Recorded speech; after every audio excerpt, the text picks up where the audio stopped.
Muito bem. Essa Tudo semana foi bem? mais morna, você percebeu? Sim, eu também tava mais morno. Tava aguentando ver notícia nenhuma, cara. Não vai parecer que a galera tava, sei lá, absorvendo as informações ainda e a poeira deu Cansada uma de fazer baixada. escândalo. Aham. Sim, sim. Tem muitos escândalos, só. Acho que a única pauta bomba mesmo que teve essa semana, nos últimos dias, foi o Brasil falando merda, né? Acho que acabou o pragmatismo, acabou o amor com o resto do mundo. Sei lá, foi até a pauta que eu coloquei aqui, a gente começa falando disso. É. É, eu acho que tá certo, porém desnecessário, né? O Brasil não precisa falar óbvio, né? Tipo, Aham, mas é. Eu penso bem por aí mesmo. Então você já viu, né? Você já sabe do que é que eu tô falando. sim, sim, Vamos sim. contextualizar pro pessoal, até porque tem umas informações a mais aí, o que não está sendo dito pela mídia e o porquê da importância dessa reunião. Uhum, Tem uma, um encontro, um evento político acontecendo na Etiópia essa semana, que é uma reunião da União Africana e que eles chamam alguns líderes mundiais para tratar das relações internacionais, exatamente o nosso assunto. Estabelecer relações diplomáticas com países soberanos, estabelecer o que vai ser o 2024 até os próximos anos, entre a União Africana e esses países. E um dos convidados, obviamente, o Brasil, que é um colosso, ele sempre é convidado. A fala do Lula, ele enfatizou o problema que está acontecendo aqui próximo, né? uhum, Porque a Etiópia está pertinho aqui do Mar Vermelho. A gente sabe tudo o que está acontecendo aqui, a gente sabe que isso também é parte do conflito, parte desse conflito também é responsável é do que acontece em Israel, na faixa de Gaza e todo o histórico que vocês já sabem. Então ele resolveu falar dos problemas, dos excessos que Israel está cometendo nessa cúpula importantíssima. Assim, por que que ela é mais importante do que as demais, principalmente para o Oriente? Eu vejo também como um aceno para o mundo que está se levantando. Sabe, eu acho que o Brasil está queimando a largada. Claro que o Lula sabe de tudo que vai acontecer daqui para frente. Sim, uhum, a posição do Brasil é correta na minha visão, assim, para o lado bom da história, né? O lado correto que vai vencer a guerra, pensando no longo prazo, claro. Só que o Brasil está sendo o porta-voz disso. É a coisa que o Brasil nunca foi. O Brasil sempre foi de cima do muro, ele só cai para o lado que está ganhando depois que já está resolvido. E na minha visão não é o caso ainda. A Etiópia tem recebe essa cúpula aqui em Addis Abeba, que é a capital, porque é o único país africano que nunca foi dominado, invadido, colonizado. As cores uhum. das bandeiras africanas são quase todas vermelha, amarela e verde, por causa dessa inspiração na Etiópia, por causa dessa força que a Etiópia sempre representou. Então, a Etiópia tem, assim como a China, assim como a Rússia, tem milênios já de história e sem interferência de outros grandes dominadores internacionais.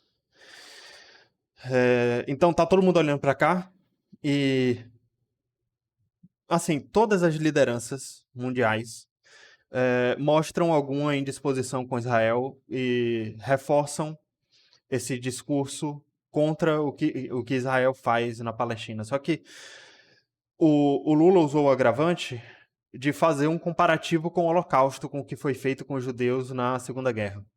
Uhum. Vamos salientar aqui que o Lula não está errado, mas que é o tipo de coisa que ele não precisa falar, porque ele representa o Brasil no mundo todo. Sim, exatamente. E o Israel está fazendo tanta merda que não precisa do presidente do Brasil falar que está fazendo merda. O mundo inteiro já reparou. Ele não precisa usar essas palavras que o mundo inteiro usa. Uhum. Exato. O que o Fausto está dizendo é que não tem problema o Fausto, vocês aí do chat, dizerem isso. Dizer que faz sentido a gente fazer esse comparativo, mesmo que seja do ponto de vista do judeu, é bastante cruel, principalmente do judeu sionista que passou pela lavagem cerebral, não sabe exatamente o que é que está acontecendo, ele só Sim, concorda com essas ideias porque ele só viu esse lado da história, né? sim. Então, é cruel, não é o tipo de palavra que eu use, mas, assim, não é o tipo de discurso que eu gosto de endossar, não é dessa forma que eu falaria esse tipo de coisa. Eu deixaria a pessoa concluir com outras palavras, até porque minha função diplomática, né? Eu não vou comprar essa briga. Então, o Lula se expressou igual ao Bolsonaro, ele usou das piores palavras possíveis para se expressar em um palanque onde estava todo mundo olhando para ele. Esse, esse é o problema, né? Exato, e representando o E- Brasil. O Brasil disse isso, não foi o Lula. Imagina que você vai, sei lá, num simpósio, ou entrou, assim, como que chama aqueles eventos empresariais lá? Esqueci o nome desse negócio agora. Mas Uhum. imagina que você representa uma grande empresa, você é basicamente as relações públicas da empresa, aí alguém da esquerda vai lá e pergunta a sua opinião sobre a Thaís Carla. É aquela gordona lá, né? Uhum. Cara, você como representante da empresa, você não Do precisa Burger falar o que King. você pensa. Você, como Você representante do fala, Burger King, você não pode falar. você fala, é uma beleza que não tá dentro daquilo que me cativa. Você pode falar isso, você pode falar assim, não faz meu tipo. Não tem problema, você não precisa dizer que a mulher é linda. Mas quando você fala o que você pensa de verdade, você arma completamente a oposição para fazer o que quiser com as suas palavras. Exato, exato. E Vitor trouxe o ponto mais importante aí do chat. O Brasil está gastando capital político construído por centenas de anos. Exato. O Brasil é um dos poucos países que consegue abrir embaixada em todo lugar. Os Estados Unidos não consegue isso. Uhum. Israel não consegue isso. Israel tem uma diplomacia foda, não consegue. É claro que ele tem. Metade tem muito inimigo. Acho que comparável à diplomacia do Brasil, só China, por causa por causa da dependência comercial que a China meteu em todo mundo, né? Uhum. Estados Unidos até a década de 90, hoje tá muito difícil, fechou um monte, principalmente na África e na Ásia. Então, sei lá, o Brasil tá sacrificando um diálogo, tá tendo um desgaste que não precisava. A gente poderia ter passado por toda a queda do Império Romano no nosso tempo sem nenhum desgaste. E a gente tá jogando metade da nossa diplomacia no lixo. Com Exato. países importantes. Isso representa grandes empresas, grande parte do capital do mundo não querer abrir empresa aqui no Brasil. Já não bastava o problema de instabilidade jurídica, liberdade econômica, essas coisas. É mais um agravante, né? Agora, Uhum. possivelmente com o lobby, lembrando que os judeus são famosos por ter capital monetário, isso não tem nada a ver com a disputa religiosa do Oriente Médio. Isso é uma parada da educação financeira que eles têm desde a Uhum. infância, que sempre foi Uhum. assim. Então eles são donos de bancos, de grandes empresas que agora tem motivo para sabotar o Brasil. Não tinha Uhum. antes, agora tem. Então, justamente isso. A gente está jogando no lixo coisa que foi construída há centenas de anos e sem nenhuma necessidade. Coisa que poderia ter acontecido daqui a 40, 50 anos, quando o tabuleiro já tivesse se desenhado, entendeu? A gente tá. Daqui a 5 anos, quando esse não existir mais. Zoeira. Isso não vai acontecer. Mas vamos lá. É... Então, eu parti para minhas anotações aqui para não deixar nada de fora. Ah, claro. Teve outra na semana passada, coisa que a gente devia ter coberto. Só que no meio do caminho tinha um Putin no meio do caminho. Não deu tempo de falar. A gente já vem criando essa indisposição com Israel há algum tempo. Não é a primeira fala do Lula contra isso, né? Contra os judeus de fato, contra os Uhum. sionistas. Teve aquela treta daquela instituição da ONU que fornecia suprimentos para Gaza. Que ela fica no Egito e Uhum. acho que fica aqui em Rafah e ela dá água, comida para os palestinos que passam pelas necessidades depois de tudo que Israel está fazendo. Uhum. Descobriram que vários funcionários estavam fornecendo água, combustível e comida de propósito para integrantes do Hamas. que eles tinham infiltrados no meio, que eles tinham relações ótimas e que eram Uhum, pessoas pró-Palestina dentro da instituição. uhum, E a instituição não tem nenhum problema você ser pró-Palestina, mas o mesmo problema que o Lula não pode falar essas palavras sendo presidente da República. uhum, Enquanto instituição, você não pode apoiar lado nenhum se você quiser fazer esse tipo de trabalho. Então, o que foi que a ONU fez? A ONU trocou todo mundo para não acabar com o financiamento. E vocês vão lembrar que episódios passados eu falei que muitos países cortaram esse financiamento mesmo assim, porque usaram isso como desculpa para dizer que não confiam mais na instituição. É, o Gaza, Gaza não, o Israel descobriu que tinha túneis que ligavam os prédios dessa instituição até túneis do Hamas. Eles invadiram túneis do Hamas e descobriram que dava para sair em prédios dessa instituição. E uhum. descobriram cabo de internet, de energia, gato de energia, sabe? Ou seja, descobriram mais ligações, mais problemas entre essa instituição e o Hamas. Várias ligações problemáticas. E aí mais países ainda tiraram o financiamento dessa instituição. O Lula resolveu dizer que, já que esses países estão tirando esse financiamento, e mesmo sabendo da ligação entre essa instituição e o Hamas, agora que o Brasil vai financiar mesmo. Então, o Brasil está cobrindo gastos de Estados Unidos, de França, de União Europeia, com essa instituição, justamente explicando que é a favor do financiamento do Hamas. O Brasil Uhum. está, institucionalmente, o seu país está a favor de terroristas, E ele não da podia, Palestina, do e Hamas. ele podia ter feito exatamente a mesma coisa com outras palavras, e aí a gente sairia Sim, brilhando dali, né? sim, sim, sim. Eu já falei muito aqui do talento político do Lula, dele enrolar todo mundo. Parece que isso se perdeu e eu não sei se foi de propósito, não sei se ele tá sem paciência, entendeu? Esse é o tipo de coisa que o Lula sabe fazer. E eu tô sendo honesto com vocês. Assim, o MBL não gosta que eu Mas diga ele não tá isso. fazendo, mas ele não tá fazendo isso por capital político, pela, porque ele vira o arauto do amor, né? Com essa fala. Ele não tá fazendo isso por Sim. capital político interno. Porque isso pega muito bem, só que o povo, ele... É, ai, cara, Não, eu acho que não, porque do meu ponto de vista é só burrice. Porque aqui no Brasil você tem instituições, não vou nem dizer de direita, teve uma que eu vi no Twitter agora há pouco, que é Judeus pela Democracia. É uma página brasileira de judeus não sionistas que fizeram propaganda pro Lula. E que agora hum, estão condenando as palavras do Lula.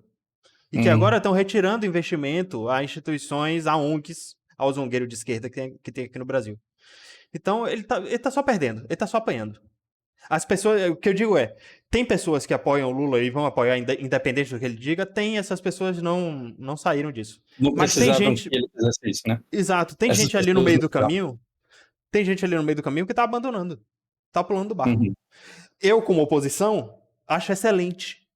Acho ótimo, mesmo que eu concorde, mesmo que a crítica faça sentido, mesmo que eu prefira uma posição pragmática, eu não tô na luta. Para o crescimento do Lula, isso é bom, e para o país, isso é horrível, é basicamente isso. Exato, exato. Eu, enquanto oposição. O país vai perder muito com isso e vai ser um problema que a gente vai ter que lidar caso um dia, tomara, que a gente chegue no poder. Uhum. Só que, enquanto oposição, eu tenho que achar ótimo. Entendeu? Eu continuei assim. É, tudo que, tudo que. é, tudo que a direita quer que o Lula faça, é isso aí mesmo.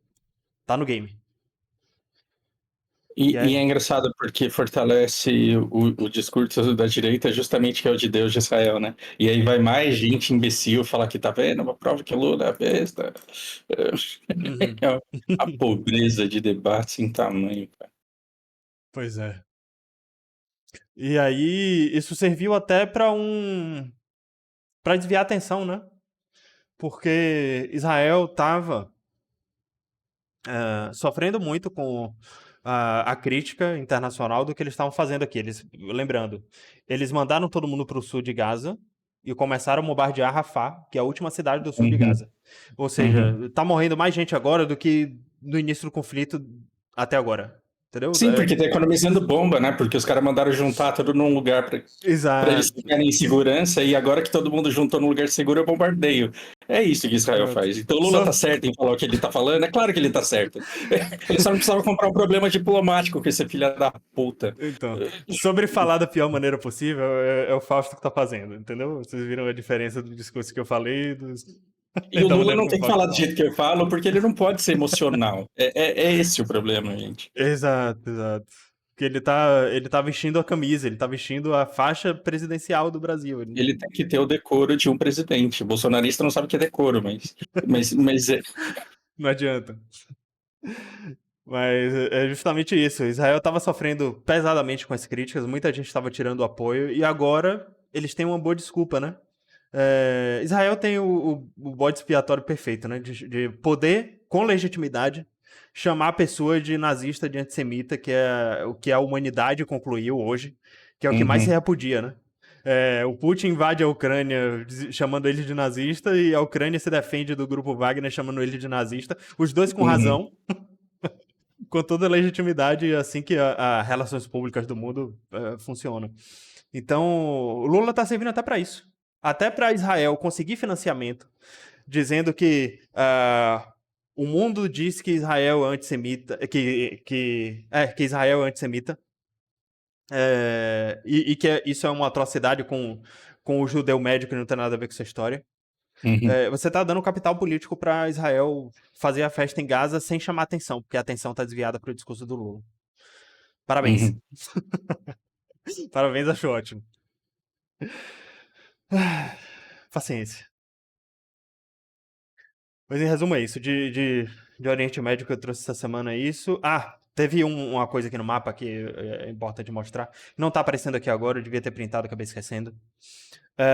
Israel atacou posições mais próximo de Beirute aqui, assim, no meio do caminho entre Beirute e a fronteira. E Beirute, mais uma vez, convidou o Irã e todo mundo que estiver no meio do caminho e quiser invadir Israel pelo norte. Disse que a passagem pelo Líbano está livre para quem quiser que queira invadir Israel. Uhum. A gente não sabe como vão ser as respostas. Eu não acho que as respostas disso vão vir a público. Eu acho que a movimentação de fronteira e a invasão de Israel, se for acontecer, por esse convite que o Líbano está fazendo, com legitimidade, porque o Líbano está sendo atacado sem motivo nenhum. Uhum. Beleza, beleza. Tem o Uhum. Hezbollah ali na fronteira, mas tá morrendo civil inocente do Líbano, que não tem nada a ver com o Hezbollah, que não tem nada a ver com Israel.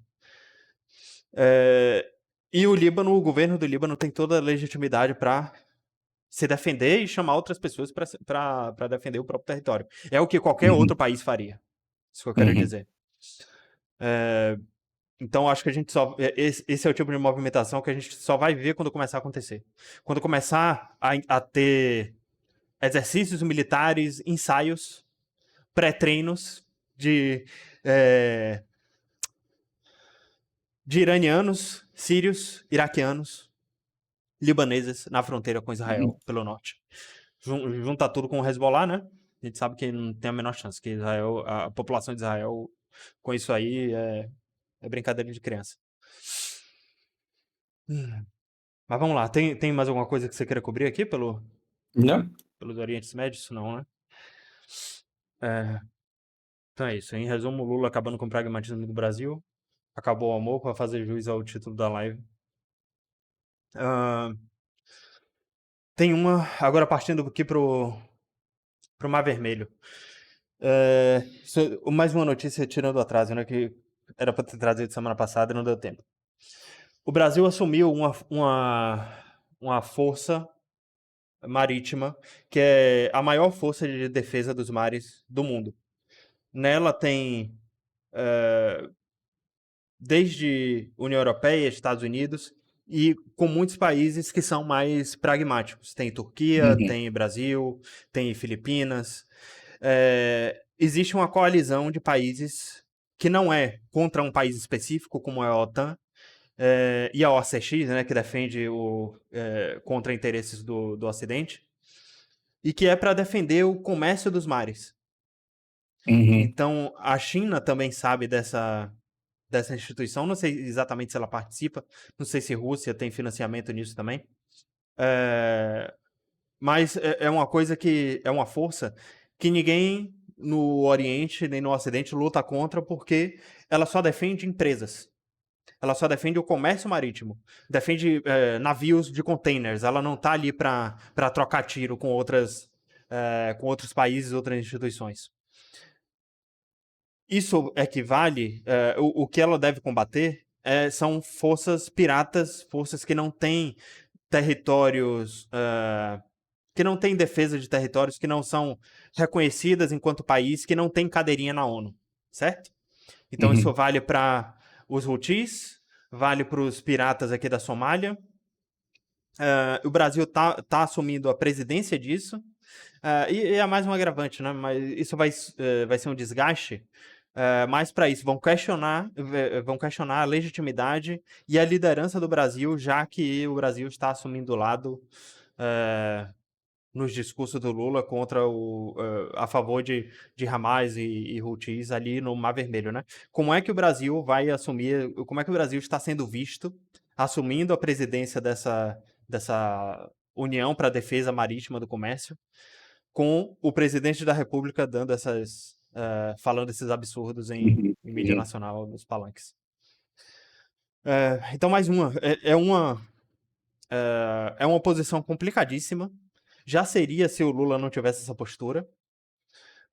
Porque é um momento delicado, né? Porque China, Rússia estão usando proxies a favor desses conflitos. E o mais inteligente seria que o país que o país mantivesse esse pragmatismo, essa neutralidade com todos esses países. Agora, vamos estender aquele papo que a gente teve sobre o Nord Stream. Vamos voltar para a União Europeia até para falar do agronegócio também. Esse assunto a gente tem que destrinchar porque impacta diretamente na economia de todos os países e vai abrir janelas de oportunidade que o Brasil deve ocupar nos próximos anos, naturalmente, né? Já que a gente está à frente da produção de comida do mundo. Uhum. Descrevendo o cenário antes da guerra, né? Maravilha para os europeus, eles já faziam protesto, né? Já reclamavam de barriga cheia. A Europa comprava energia barata da Rússia, não tinha tantos gastos militares, eles contribuíam com o mínimo para permanecer na OTAN, mesmo com os Estados Unidos demandando que eles investissem em alternativas energéticas e fortalecessem a sua defesa, melhorassem os números de gastos militares, porque eles precisavam se preparar para um eventual conflito com a Rússia.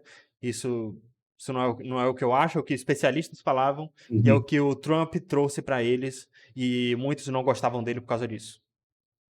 E aqui estamos, né? 2024, Trump liderando pesquisas, e tudo indica que ele vai reassumir a cadeira. Enfim. Então a Europa participava, né, dessa negociação com a Rússia de comprar o gás barato. Tinha colônias ainda na África para fortalecer a eficiência energética da tecnologia nuclear mesmo para fornecimento de energia. E aí veio Greta e umas ONGs europeias que, honestamente, se não for alimentar muitas teorias da conspiração, eu não Uhum. sei Uhum. qual o intuito dessas ONGs.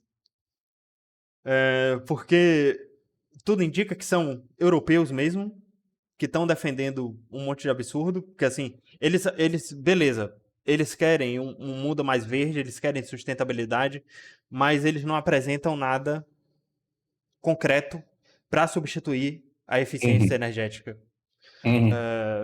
Então, na minha visão, eles sempre foram a criação de um problema, uma sabotagem dentro da União Europeia. E para não deixar vocês perdidos sobre a teoria da conspiração, se eu tivesse que apostar, isso completamente irresponsável da minha parte, eu não tô dizendo nada, tá? Eu tô fazendo uma conjectura completamente irresponsável. Se eu tivesse que apostar que alguém está investindo nisso, para mim seria Rússia e China querendo sabotar a União Europeia, fazendo preparando o terreno para a União Europeia já estar sabotada quando a Rússia invadisse. E quando a China se levantasse enquanto hegemonia global. Uma coisa que eu escutava 8 anos atrás é que essa cultura woke ela tinha origem chinesa e russa e eu dava risada. E agora eu acredito. Eu acredito, e assim, não só acredito, como é muito claro para mim que foi.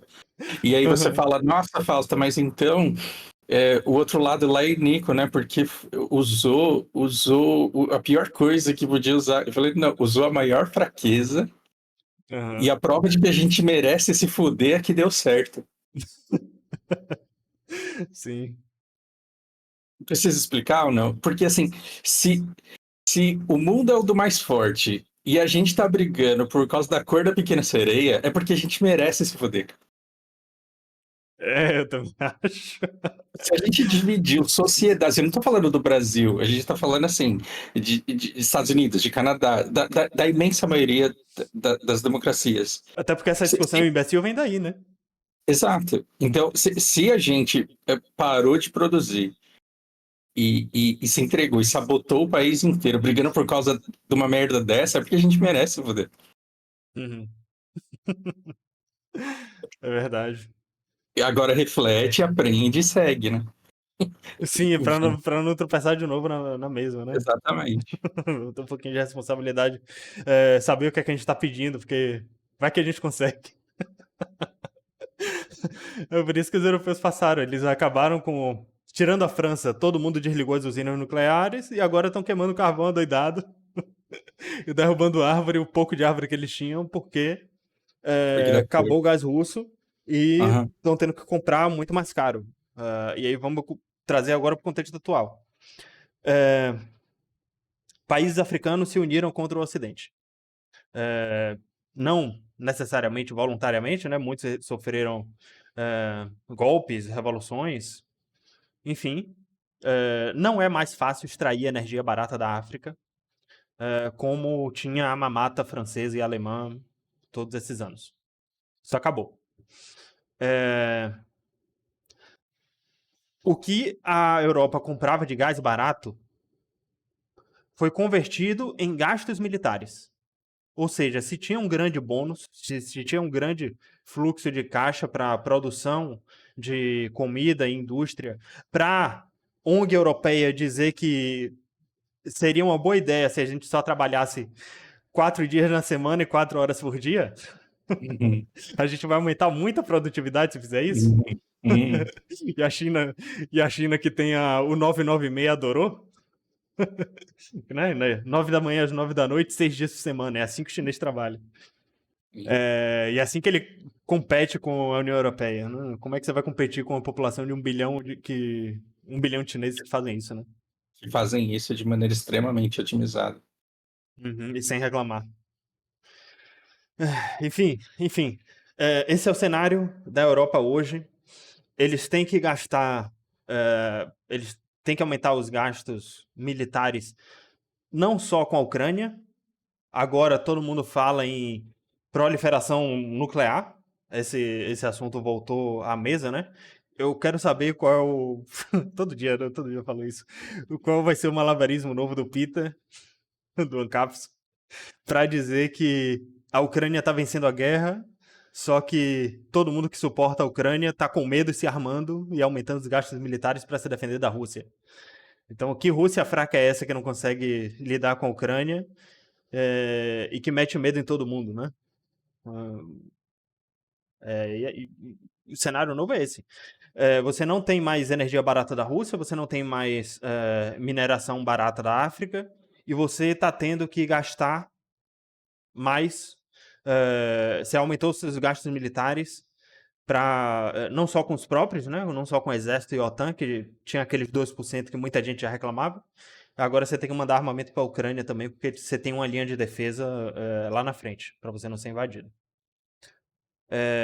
E qual é o resultado de tudo isso? A gente ainda tem, né? Ainda tem grandes manifestações do agronegócio europeu, que, se por um lado é o que alimenta, o que sustenta grande parte da economia da Europa, por outro, são eles agora que estão sabotando a economia da União Europeia. Tem uns 2 meses já que eles estão parando a economia da União Europeia. Eu não sei o que vai ser dos próximos meses, não sei do que é que eles vão viver. Claro que eles têm muita reserva, claro que o euro ainda é uma moeda forte, porque eles têm relações com tudo que é país, né? Eles têm ainda, por ter a questão da liberdade econômica, por ter o próprio imperialismo estabelecido à força relações econômicas com muitos países, Uhum. eles ainda têm pilares para sustentar boas relações políticas e econômicas, para não deixar a União Europeia passar fome. Mas daqui para frente eles vão ter que trabalhar e muito. Muita gente está revoltada com isso. O agronegócio não aguenta mais pagar combustível caro agora, energia cara agora, porque eles não são grandes produtores de petróleo. Isso tudo é financiado, é explorado pelo Oriente Médio, que também é um fluxo que se fechou. Eles estão tendo que gastar dando a volta na África. Vai reclamar com Israel por causa disso, não comigo. E Netanyahu tá do outro lado. exato, exato. Netanyahu se vendeu há muito tempo. Sim. Não tô falando de Israel, eu tô falando que Netanyahu tá trabalhando pro Putin nessa porra. Sim, eu sei que alimenta essa teoria da conspiração aí, eu não tenho nada a ver com É, isso. conspiração, sim, isso é meu. Minha culpa. Mas que parece muito e seria genial, seria. Imagina o Netanyahu virar casaco e começar a atirar nas Você acha que o embarcações Netanyahu tá americanas. do lado dos Estados Unidos fazendo esse monte de merda que ele tá fazendo?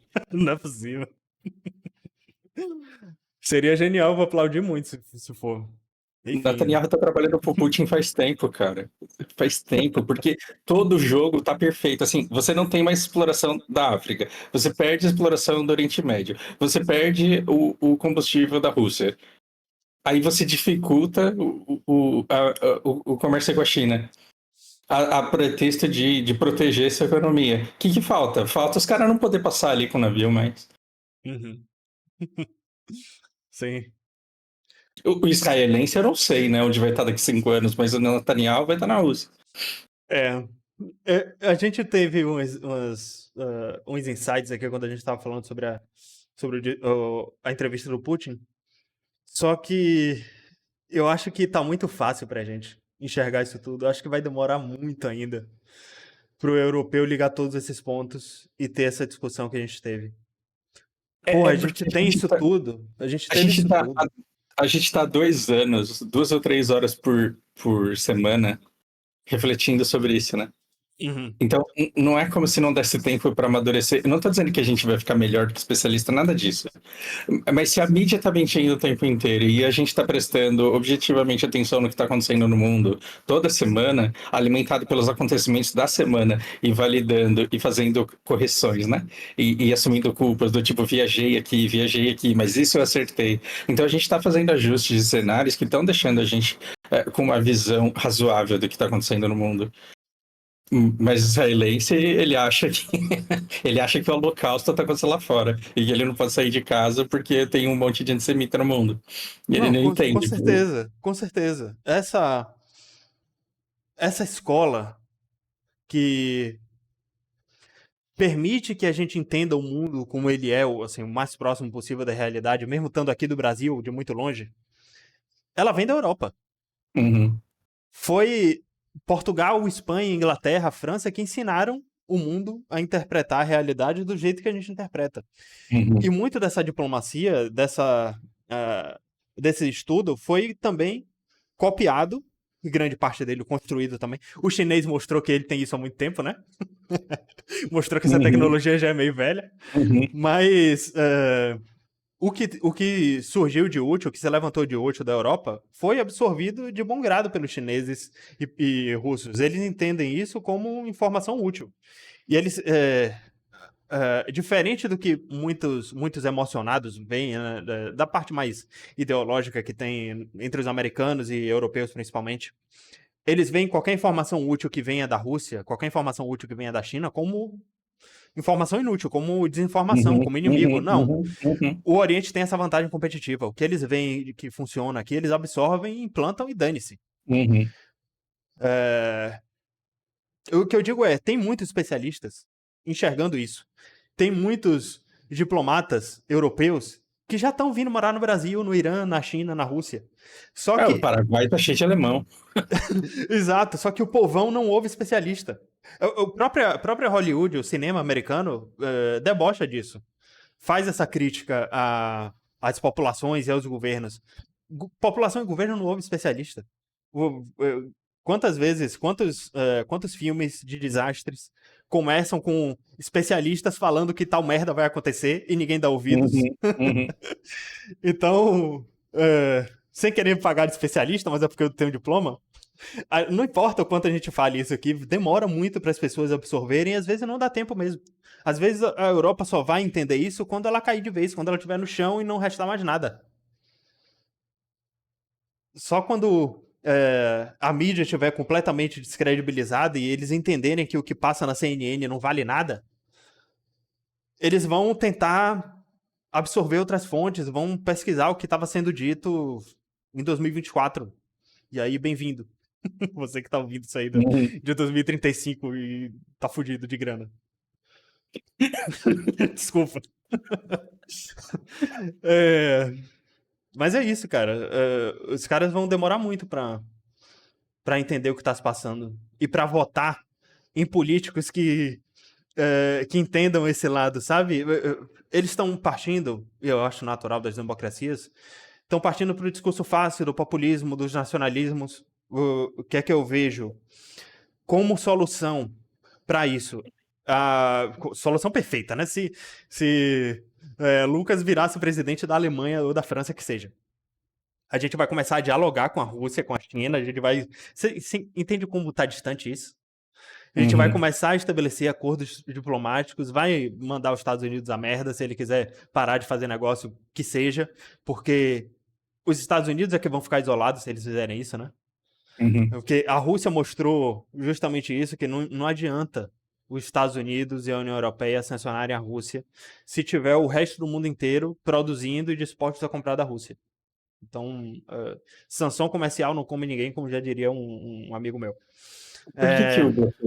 Por que que o bloqueio continental de Napoleão não deu certo contra a Inglaterra? Porque a Inglaterra vivia naquela época com uma economia tão forte que ela sobrevivia sem a Europa inteira. E a Europa inteira não sobrevivia sem a Inglaterra, então esse bloqueio deu errado. Exato, A exato. Rússia, ela comercializava com o mundo inteiro. Aí agora ela só pode comercializar com um país. Só que esse país é a China, cara. Exato. Napoleão bloqueou o Reino Unido aqui, mas o Reino Unido estava aqui, o Reino Unido estava aqui na Austrália, na Nova Zelândia, Sim. na Indonésia, na Índia, e, enfim, E todo mundo pagando imposto pra coroa. E tava tudo bem, né? claro, claro, Napoleão que se dane, é a mesma coisa. Aconteceu mais ou menos a mesma coisa com a Alemanha na Segunda Guerra. Não adiantava o que o Hitler fazia contra a Inglaterra, não era. Assim, claro, os bombardeios com a tecnologia da época, claro que faziam estrago. Mas mesmo que ele tenha dominado a Europa inteira, o Reino Unido tinha aliado pelo mundo todo que veio defender ele, veio fazer outra frente de guerra né, que ajudou Uhum. a derrubar até a Rússia, a Inglaterra conseguiu fazer amizade. Até com a Rússia. O Churchill sentou na mesma mesa que o Stalin para negociar. E hoje você sabe que aqui o inglês fala do Stalin. Que eu falo do Stalin. Você entendeu como é útil, como é bom o pragmatismo. É esse Uhum. pragmatismo que a União Europeia precisa ter nesse momento. É essa visão que o cidadão médio europeu precisa ter para a União Europeia não afundar junto com os Estados Unidos. Sendo que afundar junto com os Estados Unidos significa afundar com um capital político e econômico que os Estados Unidos têm e a Europa não tem. A Europa vai afundar, só que só quem tem boia é os Estados Unidos. Uhum. E de novo a gente reforça aquilo que a gente teve nos primeiros O papos dos Estados Unidos ser o ressentimento, judeu do futuro. Na o hora que o europeu ressentimento se com o acordar europeu, disso, a hora que o europeu se entender. Exato. seus filhos da puta, vocês. Isso, os Estados Unidos não tinham explodido o Nord Stream ainda. Eu tô sendo responsável de novo, mas dane-se, é nisso que eu acredito mesmo. Uhum. E eu não tenho nenhuma. Eu não sou presidente do Brasil, eu não visto faixa de nada, eu não represento nenhuma instituição e eu não tô vendendo nada pra vocês. Então, por enquanto, eu posso, mesmo com o diploma de Relações Internacionais, eu posso ser um pouquinho responsável aqui. Então, sim, a União Europeia vai passar por todos esses problemas e não vai ter em que se apoiar, já que o novo mundo vai ter os Estados Unidos, ou tem os Estados Unidos, como inimigo. A União Europeia, para negociar com esse novo mundo, vai ter que explicar para o Irã. Vocês viram os vídeos do Fausto recentemente de como o Irã olha para os Estados Unidos. Vai ter que explicar, vai ter muito malabarismo, muitas relações públicas para explicar para o Irã que eles não são mais representantes dos Estados Unidos, não são mais representantes do dólar, né? E que e já endossaram tudo que os Estados Unidos fizeram no Oriente Médio. Então, enfim, isso não estou dizendo que vai ser fácil, mas isso é o que a União Europeia precisa. Mas o que está se levantando na União Europeia é nacionalismo, indústria bélica, proliferação nuclear. A União Europeia está vendo todo o Oriente ainda como inimigo. Está sendo apoiado pelos Estados Unidos, mas os Estados Unidos não está em grandes condições de apoiar ninguém. Uhum. Esse cenário já está mais ou menos desenhado. De novo, com tudo que a gente vem dizendo aqui faz tempo e com tudo que o Putin disse reforçou na entrevista dele. Os Estados Unidos estão endividados até a cabeça, estão afundando em fentanil, estão com dificuldade para lidar com a própria fronteira, estão recuando suas posições militares e estratégicas no mundo inteiro. Os Estados Unidos estão se voltando cada vez mais para dentro. E a União Europeia, na minha visão, vai ser o último que os Estados Unidos vão abandonar. É mais inteligente que a União Europeia abandone os Estados Unidos antes. E abandonar os Estados Unidos não significa declarar guerra aos Estados Unidos. É só fazer Significa o que o criar Netanyahu tá independência. fazendo. Porra. Alimentando a teoria da conspiração, é mais ou menos isso. Se provar a verdade, né? Daqui pra, sei lá. É isso. É acenar pra China e pra Rússia, olha, vamos reconstruir o Nord Stream e vamos destrinchar um pouco do que o Rock não disse no vídeo dele, né? Que eu vi durante essa semana. Uma das coisas que o Rock falou sobre a explosão no Nord Stream foi as embarcações que colocaram os mergulhadores na água do Mar Báltico não foram detectadas nos radares. Gente, os radares são tecnologia dos Estados Unidos e da União Europeia, porra. E americanos. Se eles não quiserem que apareça no radar, não vai aparecer no radar. Ou se aparecer no radar, eles não vão dizer que apareceu. É a mesma coisa que você falar que o carro da CET não tomou multa. Exatamente. O Rock tem informação desses radares tão privilegiada quanto eu e você temos. Então, é uma bobagem, é uma besteira, é um absurdo falar isso, e ele sabe. Ele sabe que ele tem que falar isso porque ele tá do lado dele. O emprego é desse, ele aceitou o emprego e ele tá tudo bem, ele tá dormindo tranquilo com isso.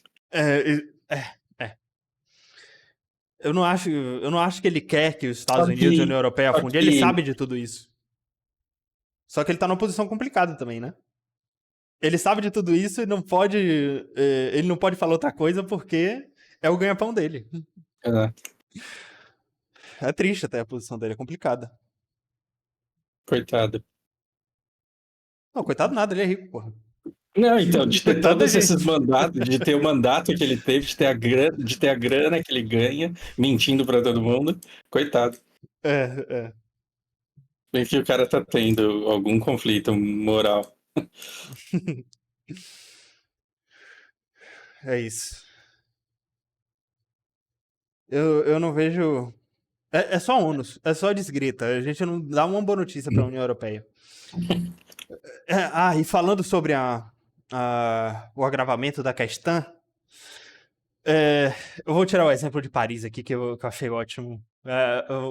Aqui em Amsterdã tem coisa parecida também. Os fazendeiros colocaram tratores nas saídas das ruas. E aqui em Paris, você vê como é a malha rodoviária de Paris, tudo converge para o centro, certo? Uhum. Então, se você obstruir algumas poucas rodovias aqui, você para o país inteiro. E os fazendeiros, eu não sei como é que tá hoje, que eu não li muita notícia para essa semana, mas da semana retrasada para a passada, eu vi que eles passaram dias obstruindo essas ruas e nada chegava em Paris. Nada conseguia chegar ou sair de Paris, a não ser que fosse rico de jatinho, né? O Macron Uhum. e empresários de Paris conseguiram sair, políticos. Mas o povão, muita gente que mora em Paris e trabalha nos arredores não conseguiu. E aí eu tô falando de todos os setores importantes da sociedade, né? De médicos não conseguiram, Uhum. muitos funcionários de mercados grandes não conseguiram chegar nos seus locais de trabalho, porque a cidade estava toda obstruída por tratores e protestos estavam tomando conta das cidades. Então, para as pessoas, para o povão, para o público comum, a mesma coisa que acontece com greve de caminhoneiro aqui no Brasil. A gente O tem pessoal de até São uma Paulo não experiência tem muito parecida. alternativa. O pessoal de São Paulo não tem alternativa. Se os caminhoneiros fechar o acesso à cidade, a cidade morre de fome. Exato. É uma coisa muito parecida. Você tem o que você tem na conta, você tem alguns mercados, farmácias e hospitais que não podem parar, e assim, se você tiver acesso, assim, dentro da cidade, boa sorte, mas para grande parte da sociedade fica difícil chegar nesses locais, você só tem o mercadinho local de sua rua até o suprimento acabar, né? Uhum. E Uhum. aí, qual é o incentivo que as pessoas têm? Comprar o máximo possível, estocar em casa e rapidamente acaba. Então, muitos conflitos com a polícia aconteceram. A polícia teve que tirar tratores à força, né?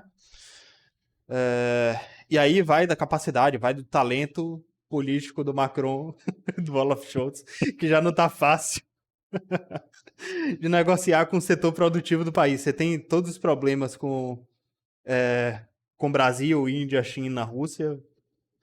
Salve para os Brits.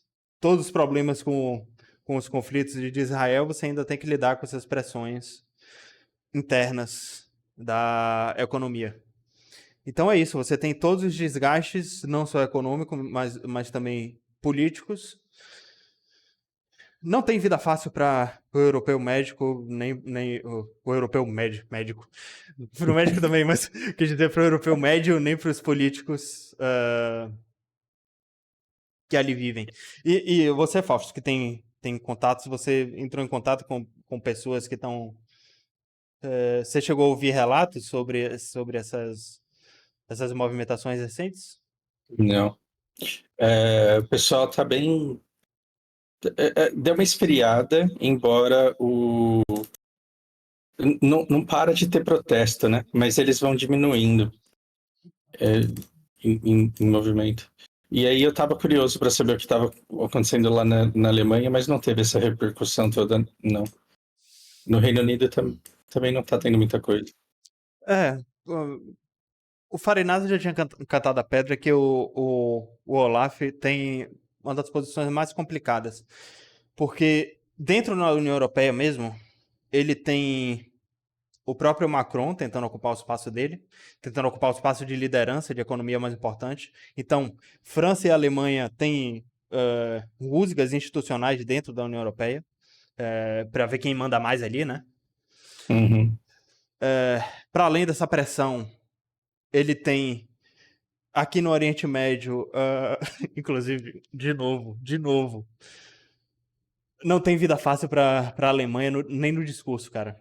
Porque a Alemanha tem o pezinho na consciência de ter criado. O Holocausto nas costas dela, né? Exato. Ter criado as condições para que todo mundo em volta levassem os judeus para Israel e fundassem o Estado ali. Então, Então financiamento. ela tem uma certa dificuldade de se levantar contra o que está acontecendo. Né? Exato, exato. Porque é muito doloroso para a Alemanha ser acusada de nazista. Né? Exato, mas entenda, tá acontecendo de novo. A Alemanha tá sendo acusada de nazista de novo, porque muita gente, cada vez mais pessoas interpretam o que Israel tá fazendo com Gaza como outro holocausto. Aí estão dizendo, Alemanha, você de novo, Alemanha. Você de novo apoiando uma atrocidade dessa. Então, tá difícil. Os alemães, mesmo com essa dívida histórica na cabeça deles, que eles têm que apoiar Israel incondicionalmente, tanto financeiramente quanto apoio político no discurso, eles têm essa posição complicada, tem gastos lá, tem gastos na Ucrânia, a Alemanha é mais forte, tanto politicamente quanto economicamente, que a Polônia. Então, eles mandam grande parte do contingente alemão está na Polônia. A Polônia é o país mais armado da União Europeia, tirando a Ucrânia, né? Justamente porque eles são a linha de frente que vai enfrentar a Rússia no futuro se o conflito escalar. Se num futuro, espero eu que muito distante, espero eu que a gente não veja isso nunca. Eu acho que assim, no meu ponto de vista amador aqui, eu acho que isso não acontece, não. Eu também acho que não acontece. Mas enfia isso na cabeça do alemão e do polonês que estão vendo a Ucrânia ser invadida. Se eu fosse polonês, aí eu acreditava. É isso. Nem sei falar alemão. Não sei nem explicar isso pra eles. Tem nem como. Mas daqui de longe eu acho que também não acontece. Mas assim, eles estão vendo a força da Rússia e eles encaram que, com toda a desinformação rolando, eles encaram uma possibilidade da Rússia depois que. A gente vai falar de Ucrânia ainda, porque, sei lá, talvez eles tenham razão. Enfim.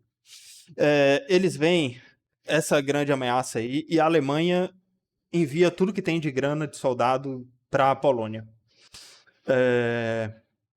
Então, é a posição mais complicada que tem, a do Scholz. Muito me surpreende que ele não tenha caído ainda. Porque todo esse capital... Porque a Alemanha é a que tem mais a perder. Por que o Netanyahu não caiu ainda? O Netanyahu não caiu ainda porque Israel está muito próximo de virar uma ditadura. É engraçado, assim, tem esse livro que eu falei que eu comecei a ler lá, O Fim do Poder, e os prismas de poder que a gente tinha antes, que eram os países, assim, é uma narrativa que não se sustenta mais, porque você tem muito capital e muita gente muito poderosa influenciando tudo ao mesmo tempo. Uhum. Cara, que pergunta boa que você me fez, velho.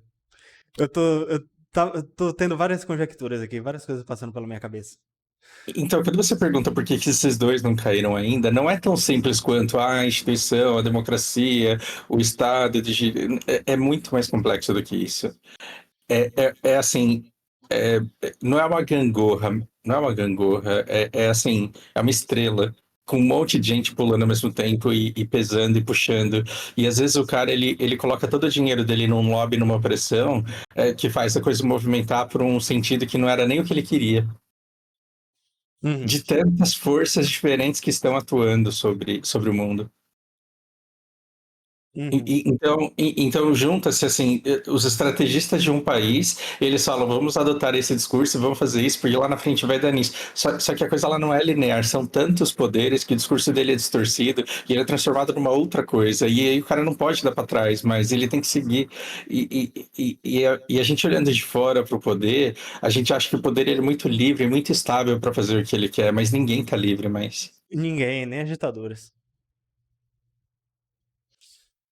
Vamos pensar enquanto país. Vamos destrinchar esse pensamento que é muito bom. Muito boa essa linha que você puxou.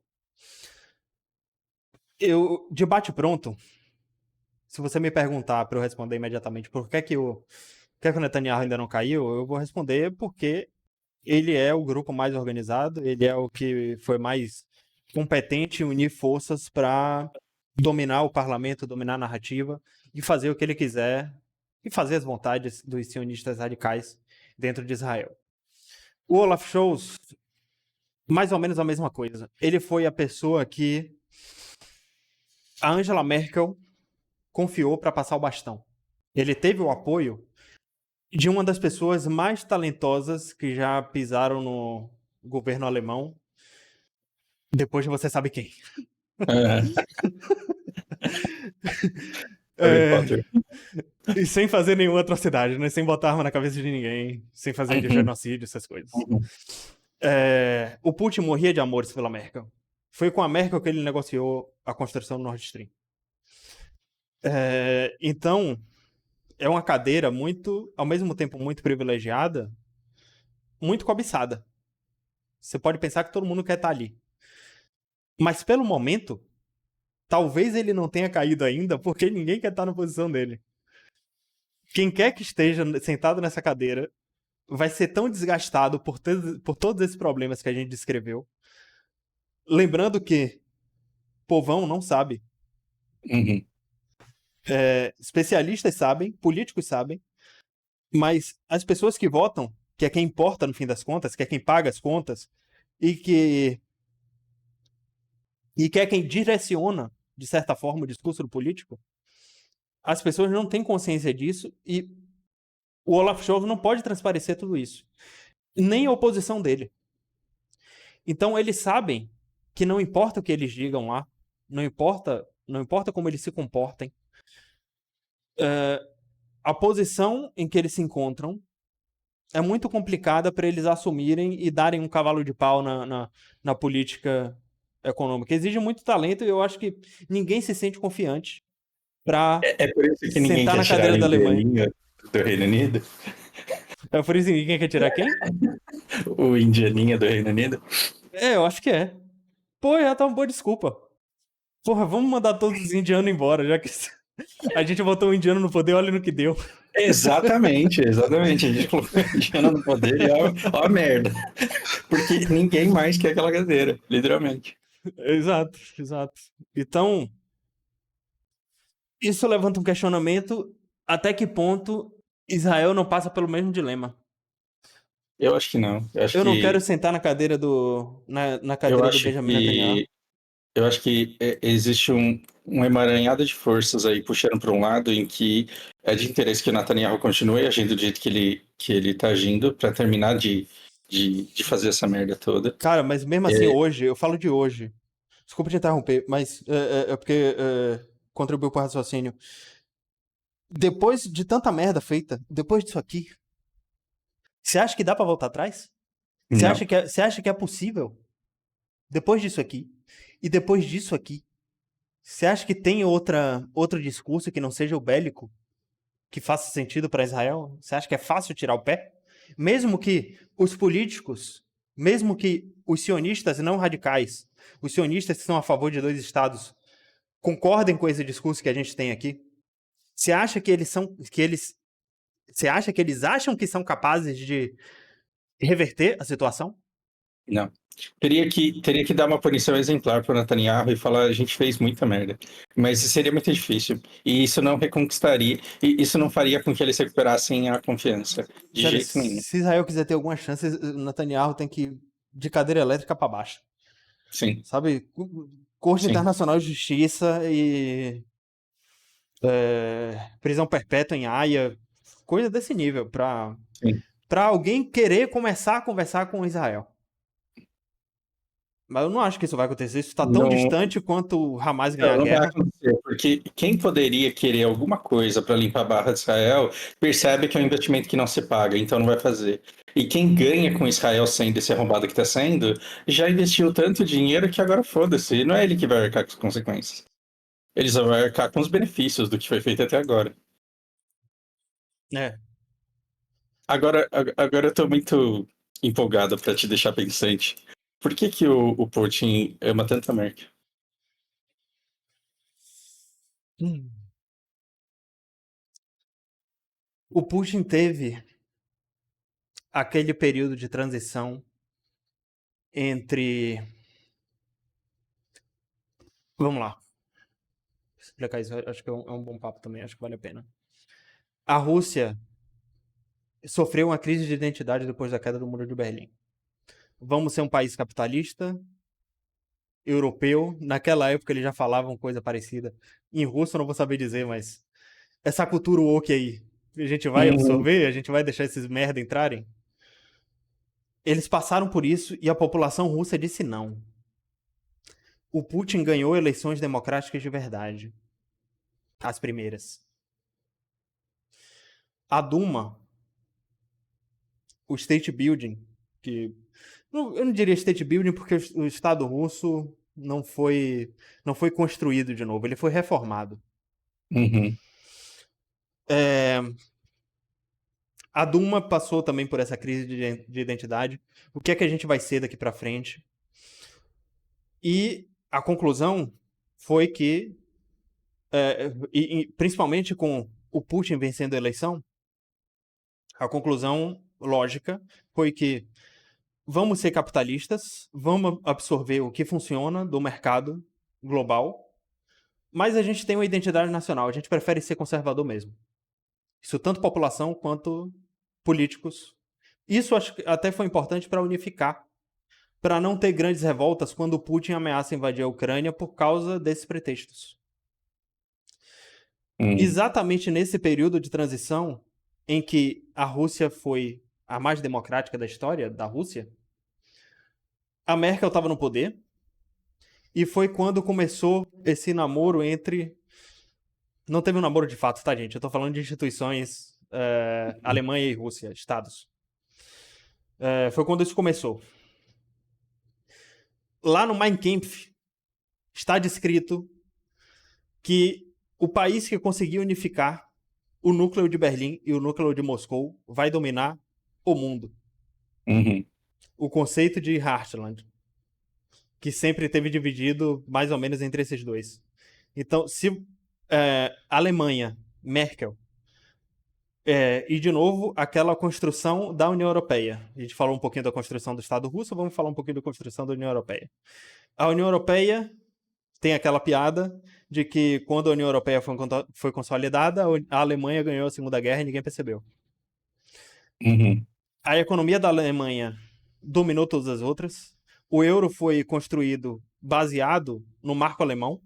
uhum, E a política internacional da Alemanha foi a que predominou para o resto da União Europeia. Toda a diplomacia da União Europeia é feita mais ou menos pelas diretrizes da Alemanha, que são muito boas.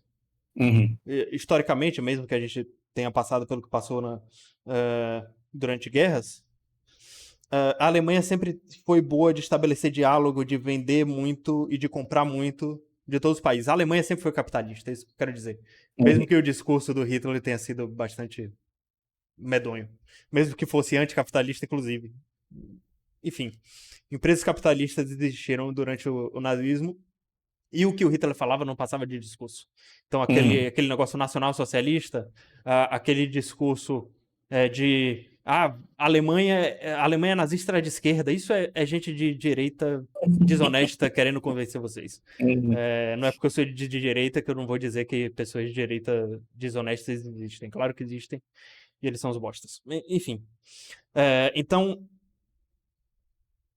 tudo isso que eu tô falando, toda essa aproximação entre Alemanha e Rússia nesse período foi construída porque esses líderes já entendiam, nessa época, que existia uma janela de oportunidade para uma possível dominação do mundo. Cara, você me colocou uma coisa na cabeça agora que pode ter explicado até o afastamento do Bill Clinton naquele dia que ele disse que não queria o Putin dentro da Mas OTAN. calma que não chegou onde eu quero que você chegue ainda. A gente Beleza, ainda vai chegar lá. vamos lá. Então, o Putin, eu vou explicar um pouquinho da história do Putin também, até para essa aproximação ter sido natural. Durante a Guerra Fria, Berlim foi dividida entre Berlim capitalista e Berlim socialista. O lado socialista pulava para o capitalista, se digo em população, a população que não tinha nada a ver com política nem com as grandes empresas, né, do Estado russo, morria de fome porque a economia era mal gerida no socialismo, sempre foi. Ai de você que uma altura dessa no campeonato querer repetir isso aqui. Nem a China nem a Rússia concordam com você nisso. Então, enfim. E existia uma grande divisão política da comunicação. Todos aqueles conceitos que vocês estão acostumados a ver na televisão de cortina de ferro, de Guerra Fria, se construiu justamente por causa dessa divisão. Tanto Berlim quanto a Alemanha foi dividida em 4. Uma para a União Soviética, uma para a França, uma para a Inglaterra e uma para os Estados Unidos. Foram os espólios de guerra do país derrotado, a Alemanha, e que teve que lidar com a sua reconstrução durante esse período. O Putin era da KGB, ele era espião. E ele sabe falar alemão porque ele transitava nas ruas de Berlim, tanto ocidental quanto oriental, e ele também tem um inglês fluente excelente porque ele transitava dentro dos Estados Unidos. O Putin era um cidadão civil, oficialmente, era um cidadão civil russo, turista, que já nessa época diziam que ele era só um milionário, um empresário milionário que transitava por esse país, mas a função dele era coletar informações relevantes, espionar Será que é como a pessoas maioria dos importantes. chineses que estão fazendo turismo hoje? Não, Com mantenha o toda foco. certeza absoluta. Claro, não, claro, rapidamente, claro que a China faz isso, todo mundo faz isso. Mas sim, o Putin cresceu nesse contexto. Por ter aprendido a falar alemão, o diálogo com a Merkel era facilitado. Na frente das câmeras, em discursos da ONU, você vê o Putin só falando russo.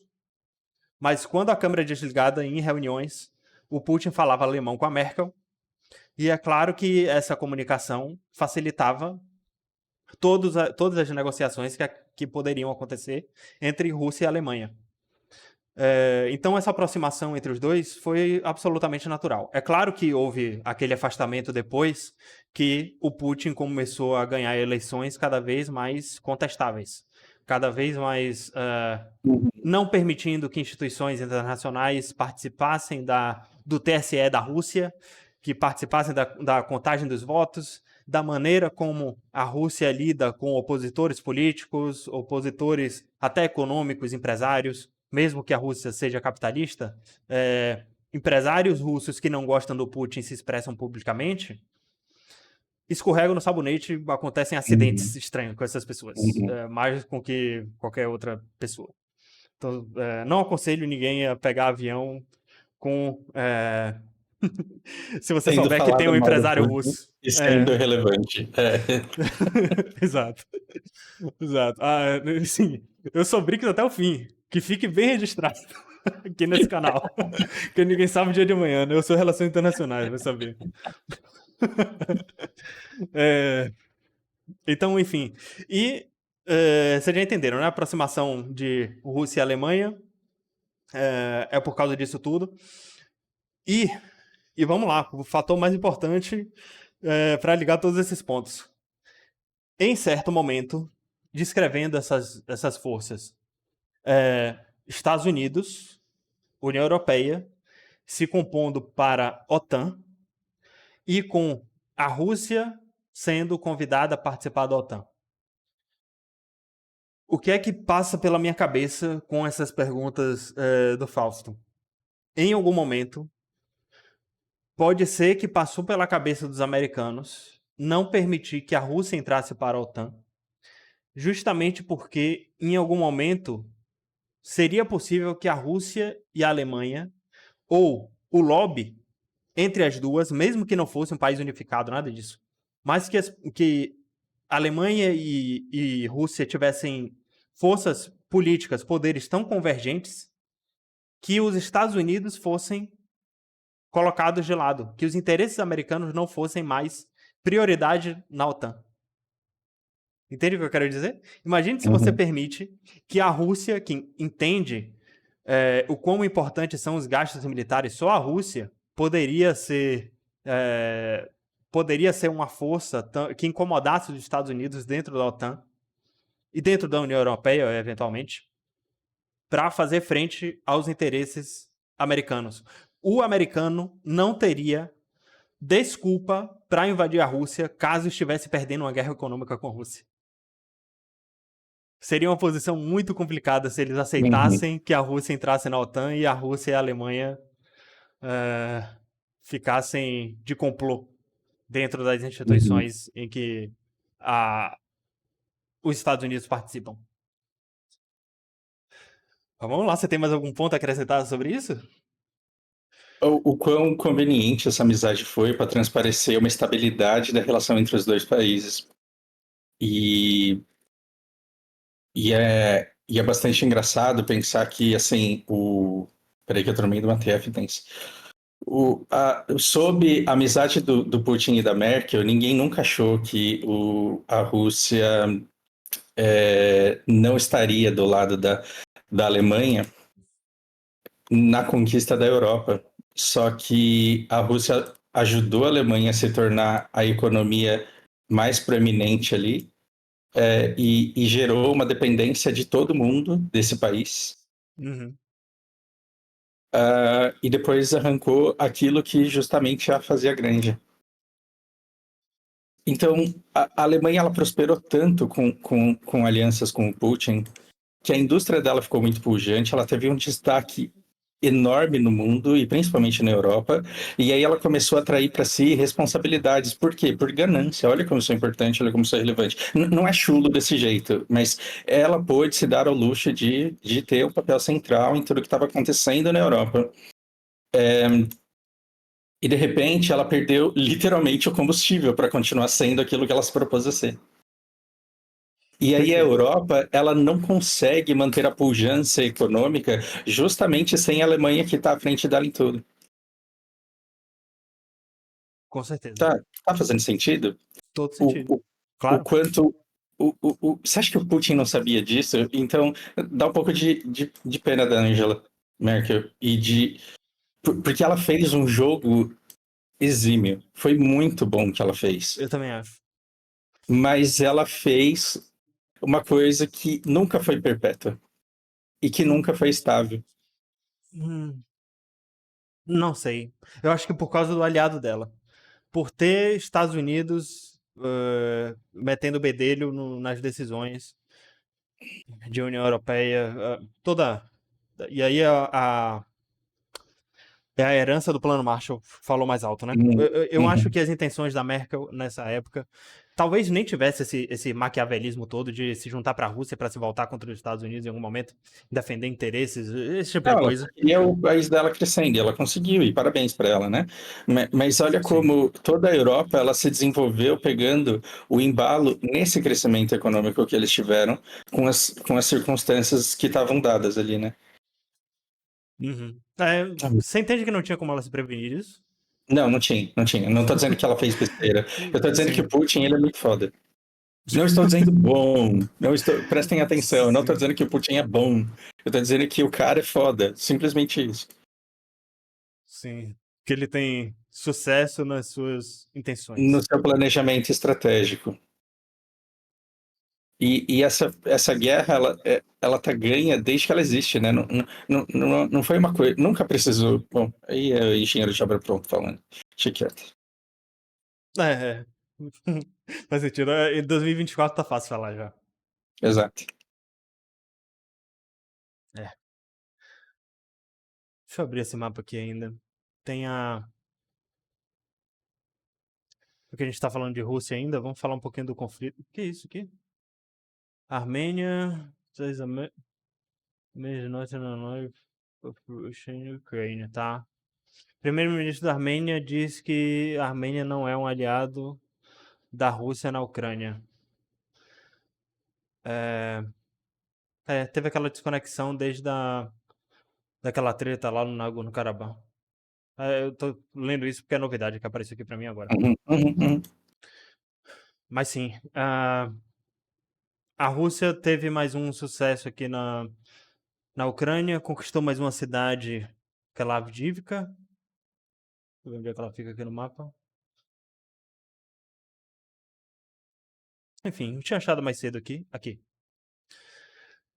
Porque era uma cidade, uma das últimas que a Ucrânia ainda estava tentando reconquistar naquela contraofensiva, né?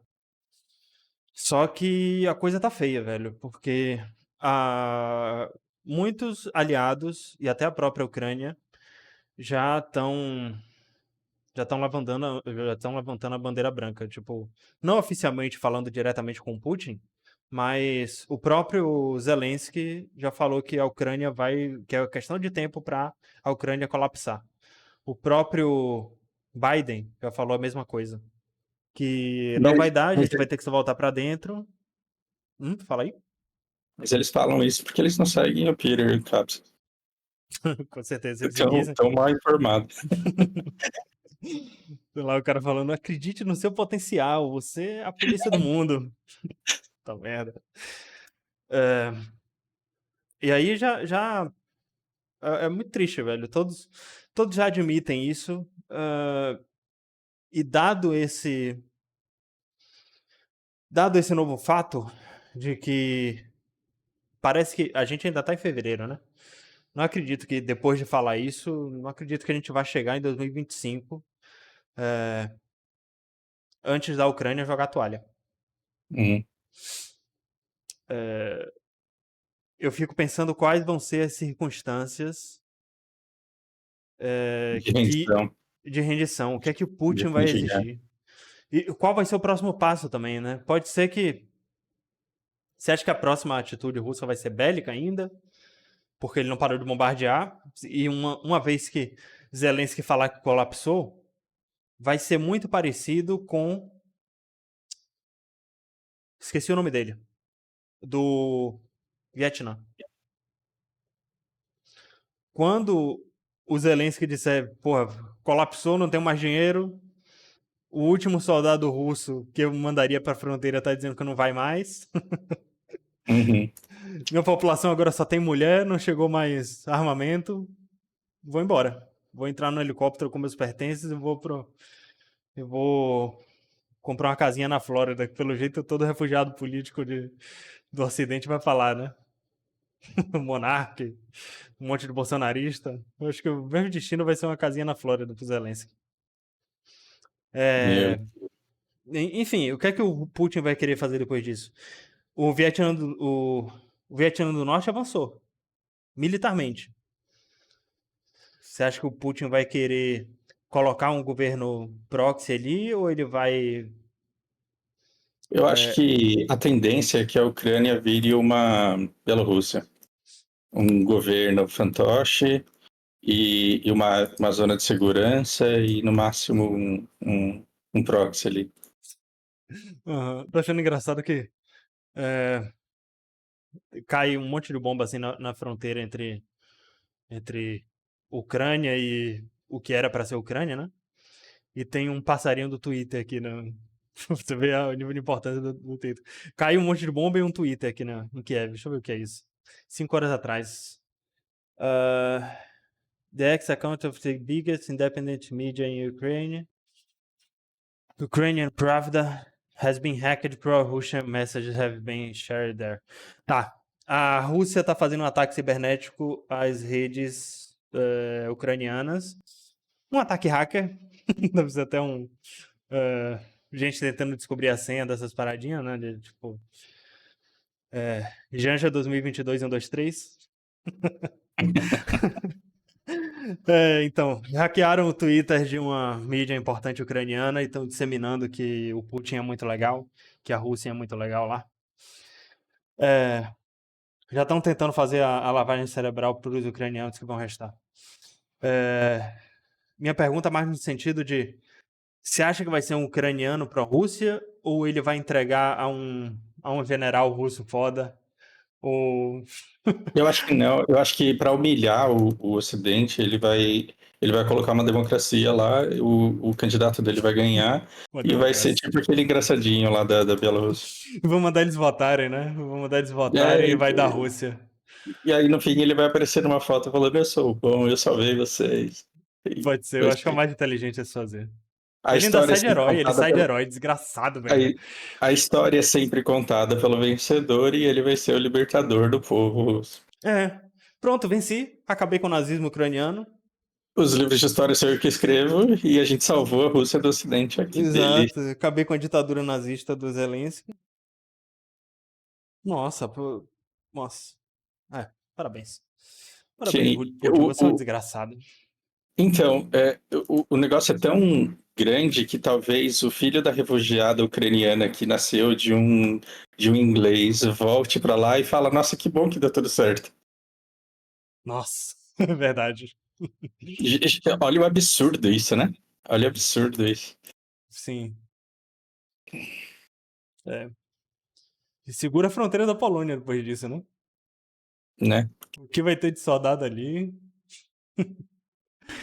Já tem, né? Já tem muito. Com a própria Bielorrússia. Sim. Deixa eu ver o que mais eu anotei aqui. Ah, é. Falando em eleição russa, teve.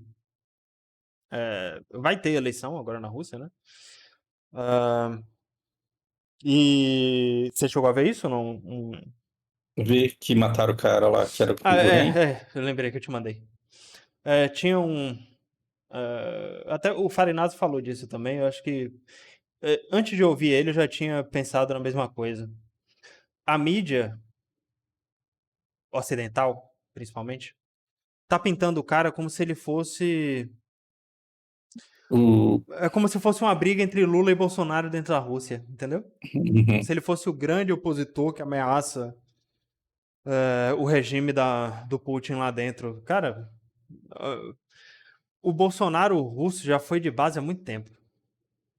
Esse é um Não cara é que. como se a Rússia quisesse votar no cara. Exato.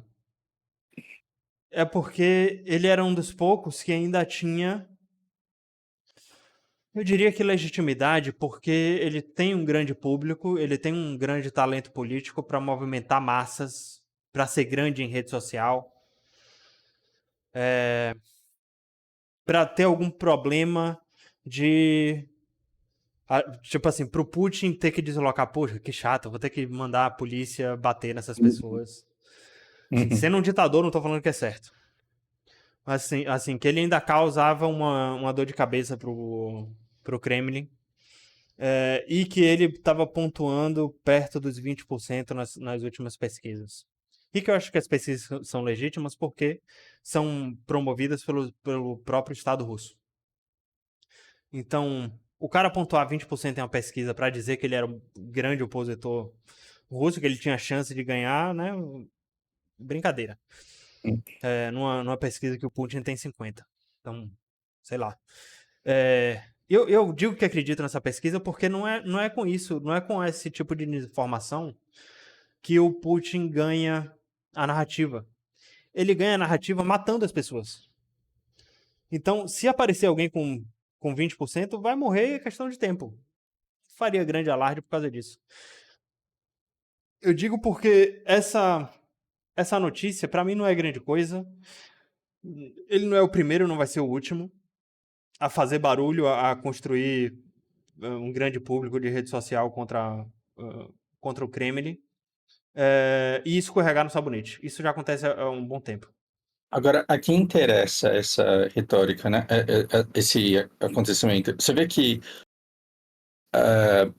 eu acho muito legal essa perspectiva de que tudo que parece conspiração geralmente é aleatoriedade, burrice, que as coisas não são assim tão controláveis como parece, mas depois que as coisas acontecem, elas são extremamente usadas e manipuladas a bel prazer, assim, ao gosto de quem se beneficia com isso. Aham. Então, esse cara morrer, claro, é trágico.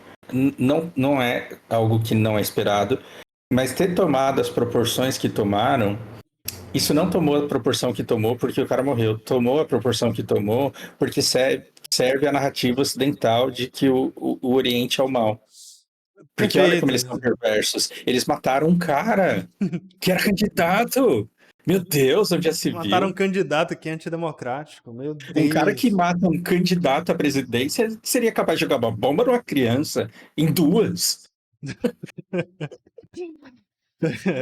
Seria capaz de bombardear uma cidade onde tem um povo encurralado. Seria capaz disso. E assim, fica patético você fazer as manchetes daquele tamanho sobre inimigo político do Putin, enquanto você tem 28 mil corpos, assim.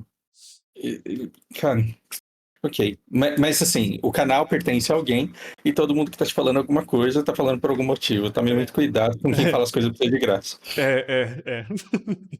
Acho que é até bom ligar esses pontos. Até trazer o Tucker Carlson de volta aqui. É, essa notícia tá sendo propagada, tá sendo. Claro, é um desastre, é uma merda. Não tô falando que é o que eu defenderia, não tô falando que eu gostei, nada disso. Claro que é uma merda um governante ter. Um governante matar os opositores políticos pra se manter no poder. É claro que é uma merda. Agora, essa notícia só está sendo exagerada pela mídia ocidental porque o Tucker Carlson visitou a Rússia e viu que tem um monte de país, um monte de empresa de tudo que é lugar comercializando com a Rússia como se nada tivesse acontecido. Essa histeria midiática pela morte do cara para denunciar a Rússia enquanto ditadura e não democracia ocidental do bem é uma propaganda contra investidores que estão colocando grana na Rússia. Gente, como vocês podem colocar dinheiro na Rússia? A Rússia é do mal. A Rússia é evil. É mega evil. É tão ruim quanto a União Soviética ou pior. Então não leve a sua marca pra lá. Exato. É, Exato. Pare de negociar com com esse genocida. Brincadeira. Os Estados Unidos tá falando isso. os Estados Unidos Engraçado. está falando não negocie com quem mata pessoas. Não negocio com imperialistas, com. Enfim. Teve mais uma que foi bastante midiática. Aqui na Venezuela aconteceu coisa parecida. Não mataram, né, o opositor, mas prenderam uma. Isso eu tô trazendo porque foi mais uma que meu professor falou essa semana, que ele apareceu na CNN. Tentando alertar, né? O especialista tentando alertar uma galera que ninguém vai dar ouvidos a ele, só quem vai ouvir ele são alunos de RI, entusiastas da geopolítica, vocês. Pouca gente. Dentro da Venezuela, para você ver como o ditador também não pode fazer qualquer coisa, como por mais ditador e controlador que ele seja, ele também tem inseguranças, ele também na cabeça dele, esse é o tipo de coisa que ele precisa fazer. Na cabeça do Putin, esse é o tipo de coisa que ele também precisa fazer. Ele Uhum. precisa matar esse cara, porque senão ele vai parecer fraco diante dos 500 potenciais ditadores que estão ao redor dele, na alta cúpula. Então, se ele parecer fraco, se ele não derrubar esse cara, alguém vai derrubar o Putin e vai vir coisa pior aí. Então, é com muita responsabilidade, é com participação do Putin que a gente pode pensar numa reforma, em qualquer sentido que seja. Então, na Venezuela está acontecendo coisa parecida. O Maduro acabou de prender uma opositora política, mas não foi uma opositora qualquer. Ela tem mandato, ela é uma das lideranças de oposição na Venezuela, diferente do que acontece na Rússia, que era um ativista qualquer. Essa mulher tem mandato, ela tem família na política e também no exército. Então ela tem influência nas forças armadas venezuelanas.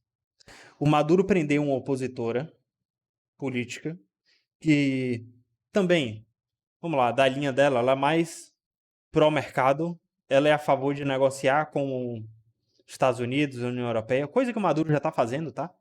Uhum. Só que ela é a favor de ser mais liberal. Mais ou menos. Ela segue uma linha mais parecida com a do Maduro, porque se ela não seguisse, ela não estaria no carro que está, né? A oposição ao Maduro é uma oposição permitida. Isso quer dizer que ela reconhece o Maduro enquanto líder legítimo e ela quer ocupar o lugar do Maduro. Então, eu tô falando que ela não é a boazinha da história também. Uhum. Uhum. Então, ela tem influência na política, tem influência no exército. Isso cria uma rusga e mostra uma fragilidade no governo do Maduro. Mostra que ele tem medo, mesmo na posição em que está. Mesmo sendo o maior de todos, o todo-poderoso da Venezuela, o semideus da Venezuela. Ele ainda precisa fazer esse tipo de coisa, porque se ele não fizesse, ou ele ia parecer fraco, ou ele, eventualmente, talvez pudesse perder para ela. E perder para ela, para um ditador, não existe derrota. Uhum. Quando você se propõe a ser um merda desse tamanho, você tem que ser o merda até o final. Entendeu? Você tem que ser sanguinário se necessário for. Uhum. Então, é justamente a isso que o Maduro se propõe. Ele está seguindo o manual do ditador, né? Aham. Do ditador moderno. Ele tem que prender o opositor mesmo. Só que o grande problema é que isso cria uma estabilidade. Lembra que eu falei que o que legitima, no fim das contas, quem tem o poder é a força?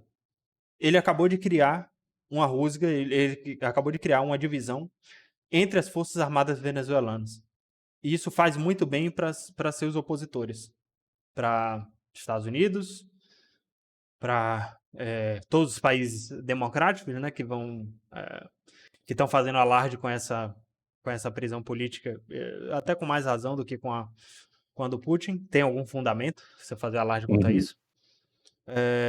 E que toda aquela investida contra esse equibo, você vê que a gente parou de falar disso, não foi à toa, né? Esse equibo Uhum. sentou na mesma mesa com o Maduro. Eu acho que eles vão negociar, vão chegar num acordo para não necessariamente dividir em dois. Eu não acredito que o Maduro vai anexar de fato.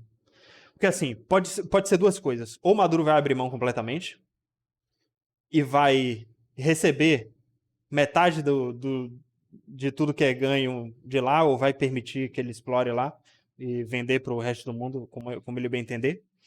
Ou ele vai anexar, dizer para o público que anexou e, na verdade, ele não tem controle sobre nada ali. Entendeu? Ele anexa aquilo ali, diz para o público que eu anexei metade da Guiana, esse equibo é da Venezuela e acabou.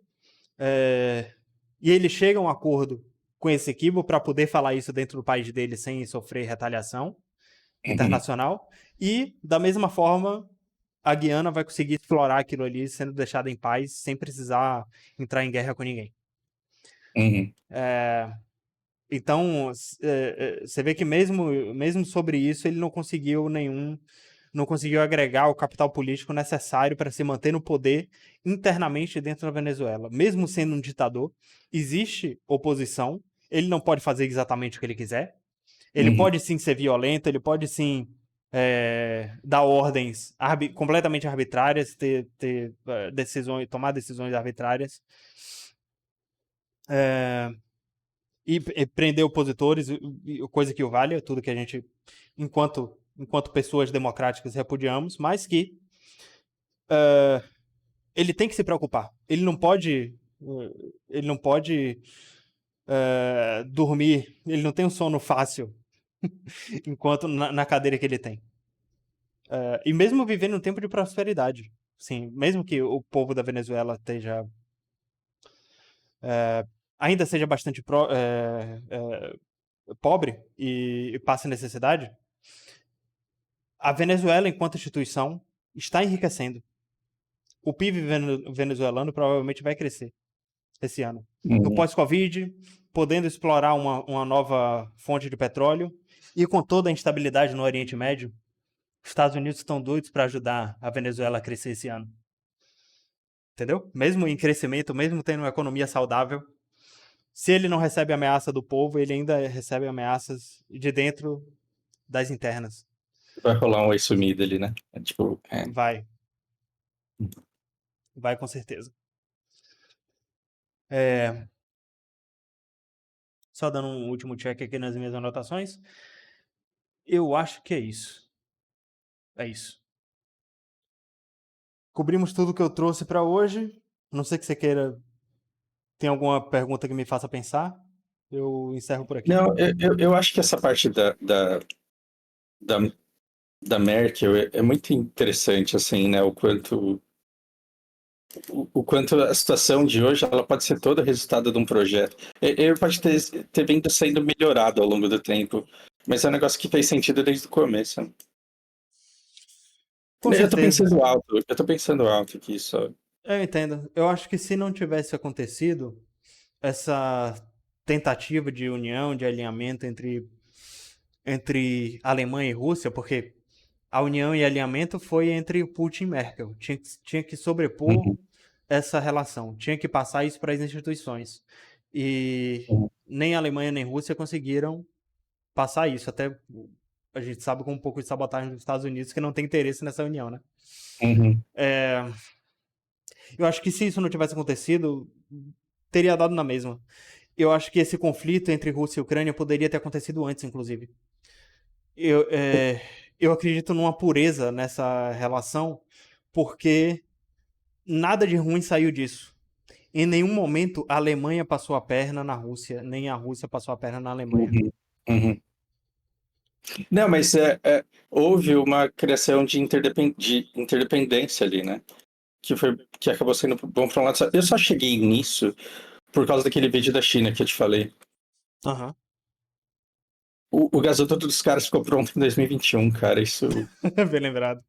é Acho que vale a impossível pena não ter trazer isso pra falando cá. sobre isso. Sim. É, a relação Putin-Merkel, a relação Rússia e Alemanha começou do meio para o fim da década de 90 e se estendeu até 2020. Até 2014, a gente pode dizer que foi quando a Rússia colocou o pé dentro da Ucrânia. Eu acho que foi quando a Rússia entendeu que não existiria diálogo, não existiria Uhum, relação fácil entre russos e ucranianos enquanto eles estivessem sob influência da União Europeia. Em 2014, começou a uhum, arranhar essa relação. Entre 2014 e 2021, a Rússia começou a se preparar para não ter mais interdependência entre Rússia e União Europeia. A Rússia se preparou sozinha para cortar relações, se necessário fosse. E aí eles construíram um gasoduto na fronteira com a China. Tem um gasoduto passando aqui, nessa pequena fronteira, uhum, entre Rússia e China, que foi negociado e construído ao longo desses anos, e quando a Rússia invadiu a Ucrânia, já estava pronto. A Rússia já estava pronta para fechar a torneira da Alemanha antes do conflito começar. uhum, E a Alemanha não estava pronta para comprar gás de lugar nenhum. uhum, Então ela só se fudeu nessa. Infelizmente, ela não se preparou, ela não teve diplomacia suficiente para lidar com os Estados Unidos. O que ela teve foi uma Greta Thunberg dizendo para desligar as usinas nucleares, que agora eles estão correndo atrás do prejuízo e queimando carvão, prejudicando muito mais a natureza do que estavam antes. Foi ouvir conselho da China, da China em proxy, né? Por meio de ONG, uhum, uhum, uhum. e se fudeu no conflito. Paciência. Agora estão tendo que pedir ajuda justamente da China. Justamente daquelas pessoas, daquelas empresas, dos países que eles têm ainda interdependência para industrializados. Muita da industrialização da União Europeia não supre a própria União Europeia. A União Europeia não exporta mais. Uhum. Assim, exporta tecnologia, tem. A gente aqui no Brasil tem montadoras da Volkswagen, beleza. Mas o grosso da, da produção industrial da União Europeia fica na União Europeia e não é suficiente para a União Europeia. A União Europeia não é o suficiente. Ela ainda Uhum. precisa comprar muito da China. Uhum. E essa relação se manteve por causa das políticas imbecis da Agenda 2030, que eu nunca fui a favor, nem na Faculdade de Relações Internacionais. E isso era meio que. Acho que é engraçado, eu acho que vale a pena compartilhar com vocês.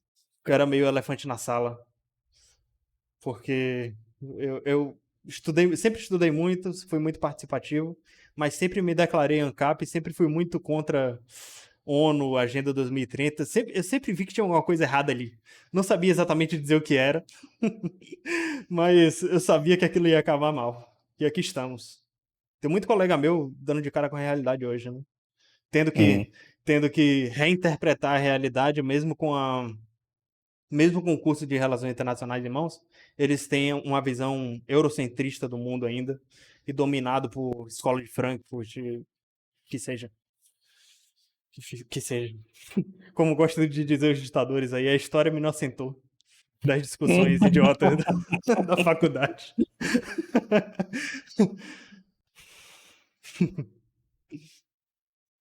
Eu briguei com tanta gente, cara, porque o pessoal falava que eu tava viajando sobre a respeito do que estava acontecendo com o Japão, né? Uhum. Briguei com tanta gente, mas tanta gente. Os caras falaram, não, você tá viajando, essa crise daqui a pouco passa, o Japão sempre tem crise. E tô aí, né? Não, Tô bem. eu sou da escola de Relações Internacionais do Itamaraty. Eu não briguei com ninguém, foram eles que brigaram comigo. Se eles quiserem entrar pro MBL, tá todo mundo convidado. Bora votar em Kim Kataguiri, prefeito de São Paulo, isso aí. Sandro Filho, vereador de Salvador. Tá todo mundo Ai, convidado. amado. Eu não brigo com ninguém. Dane-se! Dane-se, eu sou político. Todo mundo convidado pra missão, assim que ela existir. Semana que vem, essa semana eu tô coletando assinatura. Vamos pra cima. É isso, senhores. Seguimos? Cara, muito obrigado. É isso, né? É Por isso. hoje. Por hoje é isso. Eu que agradeço. Muito obrigado, pessoal, pela atenção de vocês. Pessoal do YouTube, ficamos por aqui. Até a próxima. Semana que vem também de novo. Valeu, abraço. Tamo junto.